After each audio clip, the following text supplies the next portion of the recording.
1월 시장은 비교적 선방했습니다만 2월 시장 전망에 대해서는 각각 의견이 엇갈리고 있습니다. 자, 어떤 시각으로 접근해야 될지 3인의 전략에서 알아보도록 하겠습니다. 오늘 이 시간에는 머니투데이 방송의 이학령 전문위원과 교보증권의 백주훈 차장 두 분 함께 하십니다. 두 분 안녕하십니까? 네, 안녕하십니까? 네, 안녕하세요. 시장 주위부터 있는 키워드를 알아보겠습니다. 먼저 5위부터 3위까지 키워드를 화면을 통해서 확인해 보도록 하겠습니다.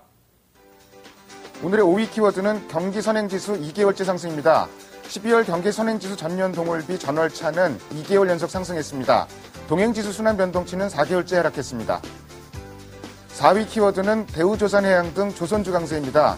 대우조선해양의 올해 첫 수주 소식이 들려온 가운데 조선주가 반등에 나서고 있습니다. 국내 증권가의 시각이 엇갈리고 있는 조선주에 대한 전략을 논의합니다. 3위 키워드는 테마주 흐름 형성입니다.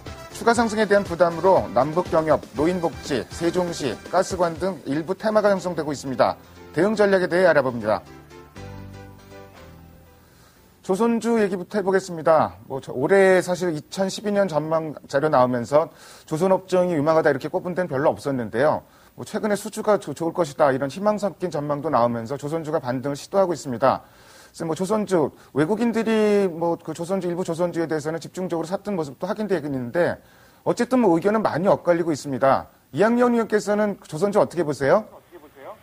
네, 엇갈릴 수밖에 없습니다. 한마디로 말씀드려서요. 정말 장기적으로 주식 매매하시는 분들은요. 현대중공업 기술 분명히 저평가 있는 것이 많고요. 정말 경기가 좋아져서 정말 수주 상황이 회복되면 현대중공업 다시 50만 원대 충분히 갈 수 있는 그런 주식임에 분명합니다. 다만 이제 장기적으로 보시는 분 입장이고요. 단기적으로나 중기적으로만 한두 달 정도 보시는 분들의 입장이라면은요. 약간 생각은 바뀔 수가 있습니다. 왜냐하면 조선주의 주가의 모멘텀은 단기적인 수주, 뉴스 이런 거 분명히 중요하겠지만은요. 실제 모멘텀은 결국 신조선 선가에 달려 있는데요. 최근에 신조선 성과가 그렇게 회복세를 보이고 있지 못합니다. 특히 물론 오늘 대우조선 같은 경우에 초대형 또 수주를 따진 것도 사실이지만 실제로 보면 알게 모르게 최근에 기존에 수주했던 것이 취소되는 것이 꽤 많이 나온다는 것을 일부 또 조선사 대표가 직접 말한 것이 불과 며칠 전 일입니다. 상황이 이렇게 어떤 호락호락한 것은 분명히 아니라고 말씀드릴 수 있어 보입니다. 제가 말씀드린 적이 있는데요. 조선주에 대한 수주 상황이 정말 좋아지고 발주가 원활하게 되기 위해서는 두 가지가 있어야 됩니다. 첫 번째는요. 한 특정 지역, 예를 들어서 미국만 경기가 좋아져서는 소용이 없고요. 글로벌 경기가 같이 좀 회복돼야 됩니다. 즉 지금은 이제 유럽이 발목을 잡고 있죠. 오늘 다보스 포럼에서 이번 주 초에 마감된 다보스 포럼도 결국은 장기적인 불안 가능성을 계속 얘기하고 있습니다. 유로존 쪽 중심으로요. 그렇게 본다 그러면 이렇게 상황이 좋은 것만은 분명히 아니라고 말씀드릴 수 있겠습니다. 그렇게 글로벌 경기가 좋아져야 되고요. 또 하나는 어떤 선주 입장에서 보면 원활하게 뱅킹 시스템이 잘 돌아가야 됩니다. 즉 파이낸싱이 쉽게 되면서요. 발주 환경이 좋아져야 되는데 그것마저도 지금 쉽지 않은 상황이죠. 아시다시피 유로존의 뱅킹 시스템이 지금 상당히 좀 엇나가고 있는 것이 사실이기 때문에요. 그렇게 상황이 좋지는 않다고 봅니다. 그런 관점에서 본다 그러면 단기적으로 보시는 분은 매매를 모르겠습니다만 비중을 적극적으로 지금 쫓아가서 매매하기는 쉽지 않다는 생각을 갖고 있고요. 정말 장기적으로 보신 분들이라면 현대중공업 PR이 7배 수준이기 때문에요. 언제라도 올라갈 수 있는 여지는 충분하다는 생각을 갖고 있습니다. 조선주 장기적으로 봐서는 일단 괜찮을 텐데 단기적으로는 역시 여러 가지 요인들이 많고 특히 글로벌 경기 회복 문제, 유로존 문제 두 가지가 어쨌든 개선되지 않으면은 단기적인 흐름은 좀 불확실성이 여전한 것 같습니다. 자, 시장이 지수상의 상승 부담을 느끼니까 이제 다른 흐름이 살짝 나타나기 시작했습니다. 테마주들, 남북경협 관련주라든지 세종시, 철도 관련주도 나오고, 노인복지 관련주도 나오고, 좀 이렇게 다시 테마주가 나오는데, 글쎄, 백주훈 차장께서, 테마주 지금 이런 타이밍에 좀 봐도 될까요? 아니면은 대형주 중심으로 여전히 봐야 된다고 생각하십니까? 예, 그렇습니다. 1월 들어서 일단 외국인들을 중심으로 해서 경향적인 매수가 일어나고 있었습니다. 유로존 위기에 대한 학습 효과들이 있었고요. 그런 위기들, 특히나 신용등급 강등이라는 데도 불구하고 이런 위험들에 대해서 기간적인 시간이 길어지면서 시장에서 위험이 회피되는 이런 역할들을 했었습니다. 하지만 전체적으로 시장은 계속해서 외국인들과 기관들 주도 장세로 움직이고 있습니다. 전체적인 거래량과 거래대금이 일정 대형주들과 업종 대표주들의 쏠림이 있었고요. 일부 중소형주들에게서는 테마라든지 일부 재료 보유주 종목들의 일단 유동성이 몰리는 양상을 보여주면서 테마 그룹을 형성하는 모습들을 보여줬습니다. 시장의 역시 큰 축은 대형주를 중심으로 한 시장 특히나 글로벌 리스크를 갖다가 해지하는 모습들에서 주도주군들을 탐색하고 있다라고 판단이 들고 있습니다. 그렇기 때문에 위로 2,000포인트의 저항을 돌파하기 위해서는 결국은 업종 대표주들과 그 다음에 수익 기반을 한 밸류에이션이 우수한 IT라든지 이런 업종 대표주들이 선방을 해야지만 지수의 돌파가 가능하리라 보고 있습니다. 이런 유동성 장세의 일부 키맞추기, 그 다음에 업종의 확산이 일어나고 있기 때문에 유동성 장세의 일부 고점 형성화에 대한 가능성도 염두를 하셔야 된다라고 하면 결국 외인들이 경향적 매수를 보여주고 있고 이런 매수 기조가 현재 2, 3일 정도 중단이 되고 있다라고 하면 기관이라든지 프로그램을 통한 웹도도 현상도 대형주에 쏠릴 가능성이 크기 때문에 아직까지 포트의 중심은 업종 대표주들과 대형주 중심으로의 포트 편입이 가능하리라 보고 있고요. 일부 테마주들은 역시나 시장의 유동성을 이용한 단기적인 매매 플레이가 이루어지고 있기 때문에 오히려 추격 매수보다는 이런 대형주에 대한 길목 지키기가 유리할 것으로 판단하고 있습니다. 물론 일부 테마주는 시세 연속성도 나타날 수는 있을 것 같습니다. 그렇긴 하더라도 전체적인 시장의 무게중심은 여전히 대형주 쪽에 있다. 이렇게 말씀하신 걸로 정리를 해보겠습니다. 다음으로 오늘의 2위 키워드를 화면을 통해서 확인해 보도록 하겠습니다. 오늘의 2위 키워드는 EU 정상 신재정협약 ESM 합의입니다. 두 가지 예상됐던 내용입니다. 신재정협약 ESM 조기 도입하는 문제 예상대로 좀 합의가 이루어졌고요. 그렇기 때문에 시장이 새로운 재료는 없다 좀 이런 얘기도 나왔고 반면에 이제 그리스는 2차 구제금융 아직도 지금 확정이 안 되고 있어서 불안하고 포르투갈의 국채금리는 10년물 금리는 사상 최고치까지 치솟고 좀 이런 좀 불안한 양상도 좀 지속되고 있습니다. 미국 같은 경우는 소비 관련 지표, 개인 소비 지표가 좀 기대에 못 미치는 양상도 좀 나타났고요. 일단 백주원 차장께 유로존 EU 정상회담 내용 비롯해서 유로존 전반적인 상황 좀 정리해 주세요. 예, 그렇습니다. 일단 7월달 ESM의 조기 도입에 대한 합의는 이루어졌고요. 이런 신재정 합의에 대해서 25개국이 합의를 이뤘지만 전체 유로존 국가에 대한 전체 합의가 일어나지 않고 있습니다. 결국은 그리스에 대한 EU 정상들의 2차 구제금융과 관련한 타협점을 찾지 못함으로 해서 그리스의 불안감이 다시 한번 시장 위로 수면 위로 올라오는 모습들을 보여주고 있고요. 결국 이러한 부분들이 그리스의 현상뿐만 아니라 도미노 현상으로 포르투갈까지 연장선상에 있다라고 하는 시장의 논리들이 대두가 되고 있습니다. 결국은 EU 정상들이 정책적이라든지 정치적으로 이런 합의점을 도출하더라도 이런 국가들에 대한 국채에 대한 발행에 대한 부분들, 특히나 자금 조달에 대한 부분들에 대한 확신을 갖고 있지 못하기 때문에 당연히 신용등급이 어려운 나라들에 대해서는 이런 도미노 현상에 대한 우려감이 나타나고 있습니다. 결국은 저희가 12월 달에 이런 유로존들의 신용등급 강등 이후에도 시장이 크게 반향을 하지 않았지만은 계속해서 수면 밑에서 잠자고 있던 이런 악재들은 돌발적으로 나타날 수 있다라고 판단을 하고 있습니다. 결국 유로존에 관련한 내용들은 아직까지 시장 내에서 기간 조정에 모멘텀을 작용을 하고 있기 때문에요. 추가적으로 지수가 상승하기 위해서는 이런 유로존의 해결 가닥이 나오지 않는다라고 하면 위로의 저항선은 오히려 밑에 지지선보다 좀 두텁다라는 판단을 하고 있습니다. 사실 지수의 고점을 논의하기에는 좀 어렵지만은 지수의 고점을 돌파하기 위해서는 충분히 글로벌 경기가 살아나고 이런 신용 경색 우려에서 우려감을 해소를 해야 되지만요. 전반적으로 이런 그리스들과 그다음에 EU 국가들의 각각 나라들의 이익을 추구하는 정치적인 변수들이 담겨 있기 때문에 사실상 전체적인 합의가 도출되기까지에는 시간적인 기간 조정이 필요하다고 판단을 하고 있습니다. 유로존 관련된 내용 사실 좀 계속 불안한데요. 하나 시원하게 좀 해결될 조짐은 잘 아직은 나타나지 않고 있는 상황입니다. 다만 한 가지 이제 그나마 긍정적으로 본다면은 이런 점들이 금융시장에 거의 영향을 미치지 않고 있다는 점 정도가 긍정적일 것 같고요. 오늘 새벽 마감된 뉴욕 증시 보면서 참 대단하다는 생각했습니다. 장중에 다우지수 130포인트 넘게 빠졌다가 약보합까지 돌려놓고 흐름 자체는 굉장히 좀 긍정적인데 지표들은 약간 좀 엇갈리는 지표들이 나옵니다. 개인 소비 지표, 예상치를 밑돌면서 소비가 좀 둔화되는 게 아니냐 좀 이런 얘기도 나오고 있는데요. 또 이제 오늘과 내일 밤에는 미국의 제조업 서베이가 발표됩니다. 이런 부분이 또 모멘텀으로 작용할 수 있을지 이학영 의원께서 종합적으로 좀 설명해 주십시오. 네, 결국은 이거 아니겠습니까? 소득은 증가한 것이 분명한데요. 소비가 그만큼 늘어나지 않은 것은 딱 하나죠. 그것은 사람들이 소비를 안 하고 뭔가 나중을 위해서 돈을 비축한다는 거죠. 쉽게 얘기하면 저축률이 다시 늘어났다는 것이 문제 아니겠습니까? 어찌 보면 저축을 많이 하는 것은 이득일 텐데요. 미국에서는 저축이 늘어나니까 뭔가 좀 이상하다는 거죠. 뭐가 이상하겠습니까? 향후에 자기 자신의 고용 상태가 약간 불안하지 않을까라는 그런 걱정이 다시 늘어난 것이 바로 핵심이라고 보여지고 있습니다.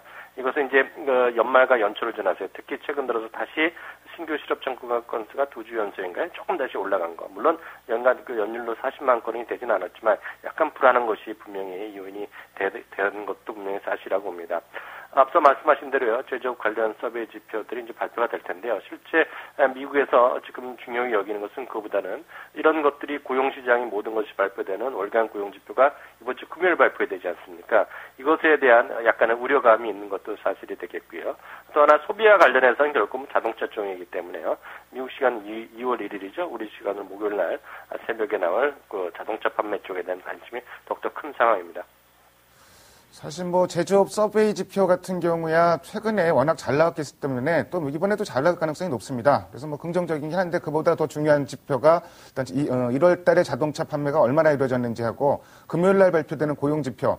사실 뭐 고용 지표도 지금 눈높이는 조금 낮아져 있는데 아무튼 상당히 좀 중요한 지표가 될 것 같습니다. 다음으로 오늘의 1위 키워드를 화면을 통해서 확인해 보도록 하겠습니다.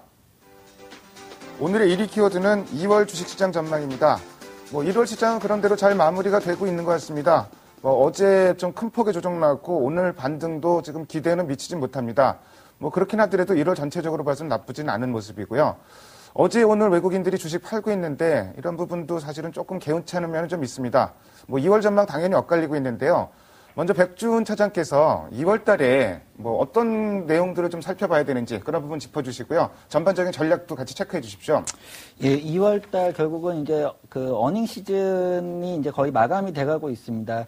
전년도부터 결국 전년도 실적을 통한 시장의 컨센서스가 나오고 있고요. 결국 이 컨센서스를 충족하는 업종들이 시장의 주도주로 나서면서 1월 장세를 이끌었습니다. 2월 달에는 이런 실적 발표가 클로징을 하는 시점이 오기 때문에요. 전체적인 시장의 그 밸류에이션을 논하는 시점을 좀 지나갈 것으로 보고 있습니다. 결국은 수급의 영향력이 더 커질 수 있으리라고 판단하고 있고요. 결국은 1월 달 내내 들어왔던 외국인들의 경향적인 매수가 다시 재유입되는지를 좀 판단을 하셔야 될 것 같습니다. 지금 오늘까지 연 2, 3일 동안 그 외국인들의 매도가 나오고 있고요. 전체적으로 선물 시장에 의해서 프로그램 영향력이 좀 커지고 있습니다.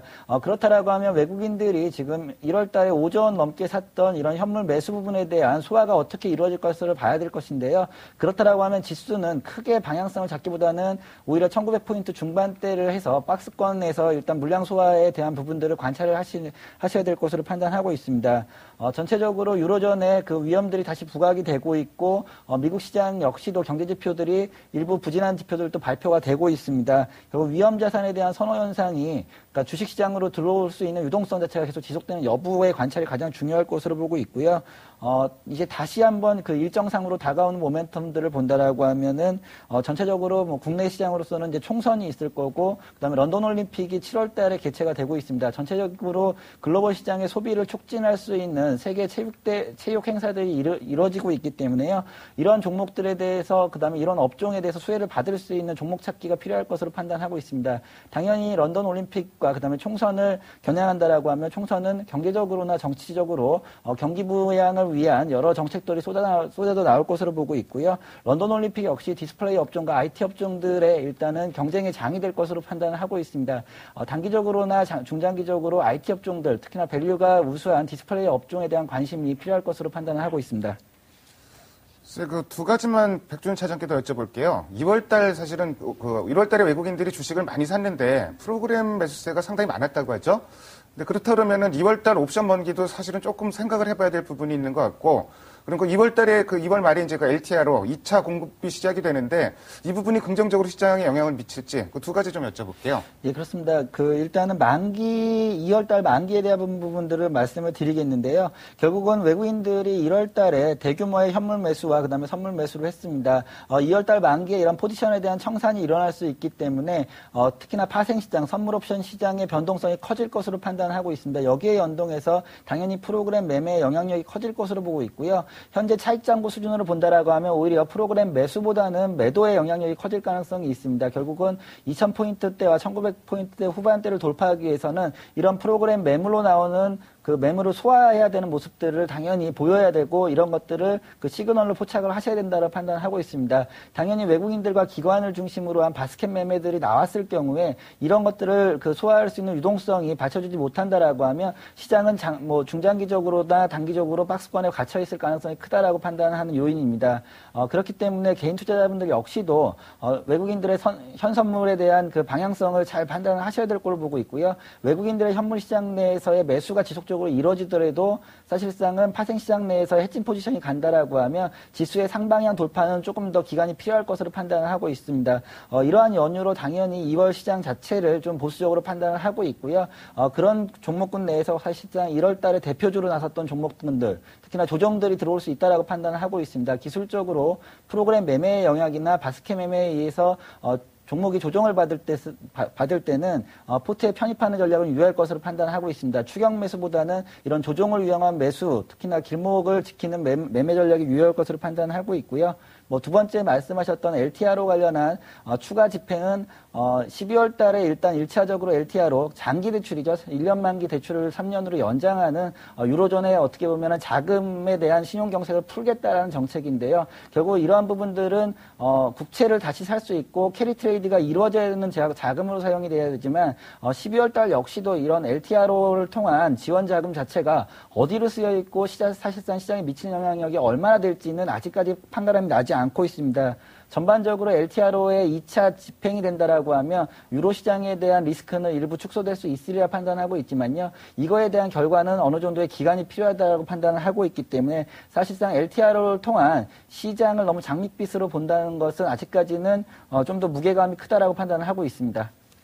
아무래도 2월 달에는 프로그램 매매 영향력이 좀 커질 것 같습니다. 본류의 흐름은 아니겠지만 그런 부분 유의할 필요가 있을 것 같고요. LTRO, 2차 LTRO에 따른 효과는 조금 더 확인해 볼 필요가 있다. 이런 말씀 하셨습니다. 자, 어제 오늘 외국인 주식을 팔고 있습니다. 투신권, 이 가격대에서 주식 살 여력이 별로 없는 것 같고, 연기금도 이 가격대에서는 주식을 별로 살려고 그러는 것 같지는 않습니다. 이학년 의원께서 전반적인 수급 상황 좀 체크해 주시고요. 2월 중인 유망한 섹터, 그 투자 전략 같이 좀 말씀해 주십시오. 네, 말씀하신 대로죠. 그 투신이라든가 연기금은 지금 적극적으로 시장에 참여할 여력 자체가 없고요. 적극적으로 참여할 쉽게 얘기해서 연기금은 그렇게 이유도 없다는 생각 갖고 있습니다. 지금 시장은 철저하게 외국인 중심의 시장 판단, 그리고 주식 판단, 그리고 매매 판단만이 유효하다는 기본적인 생각을 갖고 있습니다. 전체적으로 봐서 어떤 유동성 랠리다 이런 얘기도 있지만 그런 것들에 대해서는 동의할 수는 없다는 생각 갖고 있습니다. 2월 시장은 기본적으로 시장의 중심은 역시 만약 시장이 된다 그러면 자동차나 IT 등이 앞에 이끌고요. 뒤에서는 화학 정도가 뒷받침되지 않겠냐라는 1월 달에 그 추세에서 큰 변화는 없을 것이라는 생각 갖고 있습니다. 왜냐하면 시장이 만약 된다 그러면 결국 외국인의 매수에 의존할 수 없기 때문에요. 외국인의 시각이 갑자기 바뀔 수는 없다고 보고 있습니다. 다만 큰 틀에서 봐서는 저는 2월 시장이 이렇게 녹록지는 않다는 기본적인 판단을 갖고 있습니다. 물론 미국 시장이 지금부터 1월 달만큼의 상승만 보여준다 그러면 우리 시장도 쉽게 올라갈 개연성 충분히 있고 저 자신도 그렇게 될 가능성이 크다고 보고 있지만은요. 예를 들어서 미국 시장이 좀 쉬어가는 구간이 나온다 하면요. 우리 시장은 외국인도 좀 약간 쉰다고 보면 우리 시장은 올라가기보다는 조정이 불가피하다는 기본적인 생각도 갖고 있습니다. 특히 저는 정책적 변수가 특히 이제 총선이나 대선의 기대감도 많이 있는 것이 사실이지만 오히려 그런 것들이 시장에서 대형 악재일 가능성이 여기저기서 나오고 있는 것이 상당히 우려도 갖고 있습니다. 정책적인 얘기를 할 때는 어떤 도덕적인 판단, 그런 정책이 좋다 나쁘다라는 것은 의미가 없고요. 특히 철저하게 시장의 관점에서만 보셔야 되겠는데요.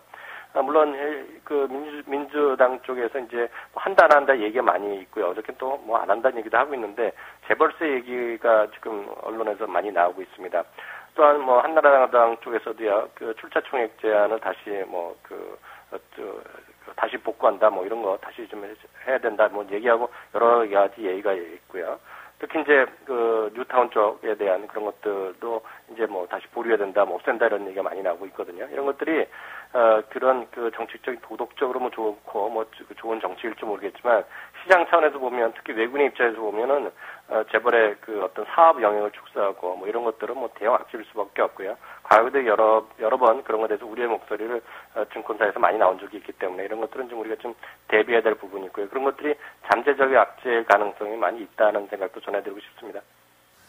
뭐 수급상으로는 역시 뭐 2월에도 외국인이 키팩터가 될 수밖에 없을 것 같고요. 그 이외에도 2월 여러 가지 변수 중에서 정책 변수도 일단 좀 경계해야 될 부분이 있다. 이런 말씀까지 해주셨습니다. 지금까지 5가지 키워드를 통해서 오늘 시장의 흐름을 살펴봤습니다. 두 분 말씀 잘 들었습니다. 감사합니다. 감사합니다. 감사합니다.